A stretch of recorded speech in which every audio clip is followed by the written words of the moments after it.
Halo teman-teman, balik lagi bersama aku Kenny dari Customer Success Team CV. Dan untuk video masterclass kita di hari ini bakal belajar mengenai red flag pada saat interview ya teman-teman ya. Jadi kira-kira aku pengen discuss beberapa pertanyaan nih atau jenis pertanyaan yang kalau kalian dengar pas interview itu lebih baik kalian jawab dengan hati-hati ya. Atau enggak, kalau kalian dengar banyak-banyak pertanyaan kayak begini dari satu employer, itu kalau aku boleh kasih rekomendasi, again, rekomendasi bukan berarti wajib diikutin, itu mendingan kalian consider ulang deh ya. Mungkin selesai interviewnya dulu, tapi setelah itu kalian consider ulang.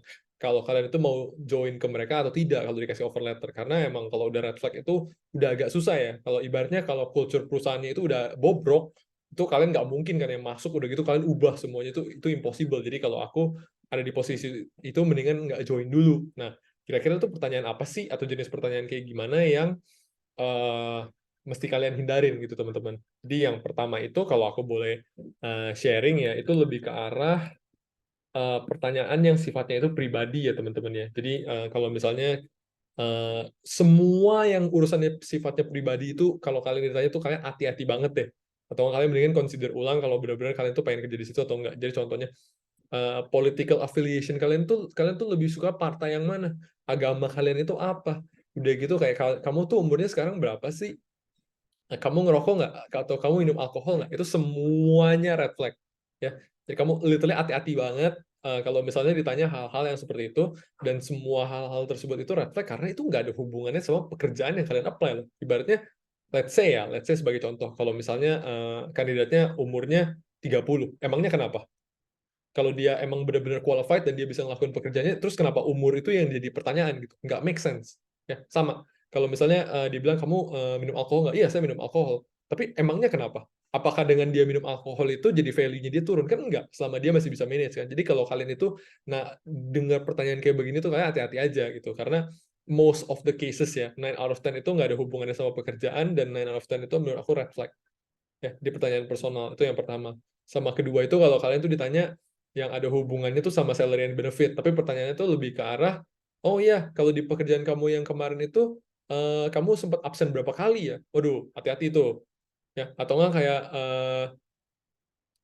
ya, atau nggak kayak kamu bersedia nggak kerja, kalau misalnya dipanggil kamu bersedia nggak kerja pas weekend gitu-gitu ya. Jadi ibaratnya kalau yang kayak begini tuh red flag-nya itu kenapa? Karena itu basically dia secara nggak langsung tuh kayak ngasih tahu gitu loh teman-teman. Kultur perusahaannya itu seperti itu ya. Jadi emang kultur perusahaannya tuh kayak kadang-kadang tiba-tiba oh lagi butuh orang ya udah panggil aja hari Minggu datang dan itu nggak dibayar gitu. Kalau kalian mau kerja di perusahaan kayak gitu dipersilahkan ya. Cuma kalau untuk banyak orang yang aku tahu itu mereka jarang mau untuk kerja lembur unless ya ada uang lembur, make sense dong. Nah itu yang hati-hati ya. Udah gitu juga ada pertanyaan itu yang agak red flag banget menurut aku tuh, what is your minimum acceptable salary. Jadi gaji minimum yang kamu mau terima itu di angka berapa. Kalau udah dengar employer kayak begini nanya, wah itu udah pasti kayak mereka tuh 100% kamu pasti di lowball. Kalau kamu udah desperate banget silakan ya kalau kamu mau terima, tapi ya pertanyaannya aja kamu minimal mintanya digaji berapa. Berarti dia itu cuma mau bayar kamu minimal, dia nggak mau bayar kamu sesuai value ya. Kamu bayangin aja nanti kalau kamu join di situ udah gitu kamu promosinya minimal saya mesti tambahin berapa ya. Kau mau kerja buat employer yang kayak begitu? Nah itu yang kamu harus hati-hati ya.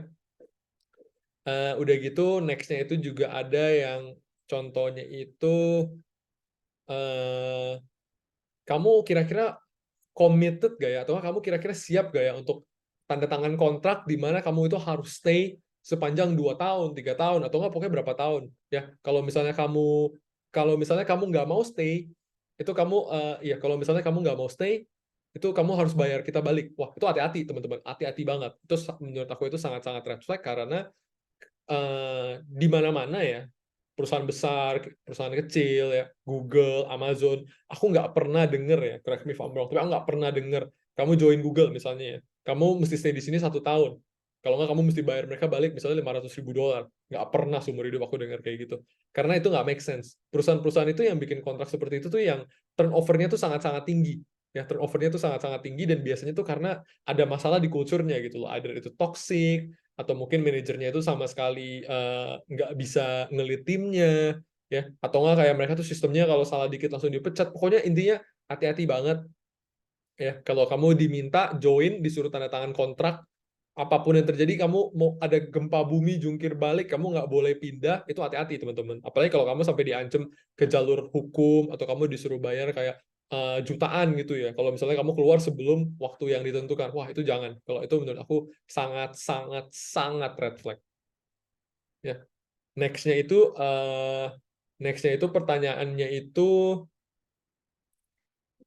how do you deal with rude coworkers? Nah, ini tuh mirip-mirip sama yang tadi.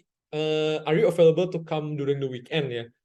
Kenapa mirip-miripnya tuh biasanya tuh kalau mereka nanya begini tuh itu projection kayak ini tuh bener-bener kejadian gitu loh. Jadi kayak mereka tuh pengen tahu kalau misalnya bos kamu itu orangnya itu difficult to work with atau enggak kolega kamu tuh orangnya rude. Kamu bisa handle atau enggak? Nah, pertanyaannya sekarang begini. Kalau kamu udah tahu ya dari awal mereka itu rude, mereka itu difficult to work with, kamu masih mau kerja sama mereka? Kalau kamu masih mau kerja silahkan. Cuma kalau misalnya enggak, ini tuh biasanya jadi hint ya buat kamu-kamu tuh yang ibaratnya takut salah nih, maksudnya kayak takutnya ini red flag, ini tuh bisa jadi hint juga buat kalian ya. Sama yang terakhir itu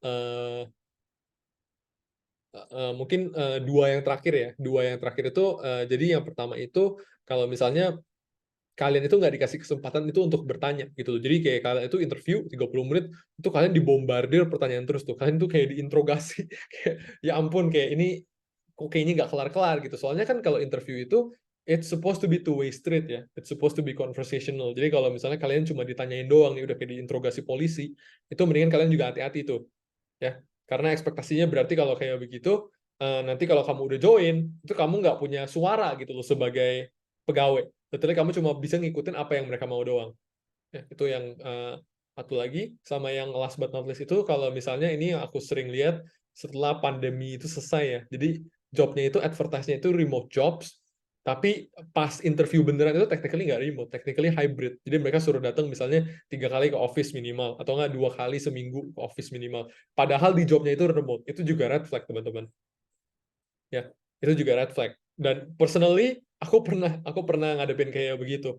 Dan waktu itu aku nggak jadi ambil offer letternya karena menurut aku misleading gitu ya. Ya, ibaratnya mereka itu pengen dapat kandidat, ya mereka itu pengen ngedapetin kandidat yang remote, mereka itu pengen memperbesar talent pool mereka, tapi cara mereka itu agak itulah kurang integritas lah kalau menurut aku ya. Jadi ibaratnya mereka advertise-nya remote tapi nyari orangnya itu yang hybrid atau enggak kadang-kadang malah yang onsite tulisannya remote tapi orangnya disuruh datang 4 kali ke office kan nggak make sense ya. Itu yang another red flag sih ya. Jadi kalau dari sisi aku mungkin itu aja. Teman-teman semoga itu ngebantu buat biar kalian tuh jadi lebih ngerti ya kira-kira kalau red flag pas interview tuh kayak bagaimana. Tapi tentunya list yang barusan aku sebutin itu belum komprehensif nih. Aku yakin banget ada banyak lagi red flag yang aku belum sempat mention ya. Nah, itu silahkan kalau misalnya ada silahkan kalian cari tahu sendiri ya. Tapi kalau buat video ini semoga udah cukup membantu. Thank you.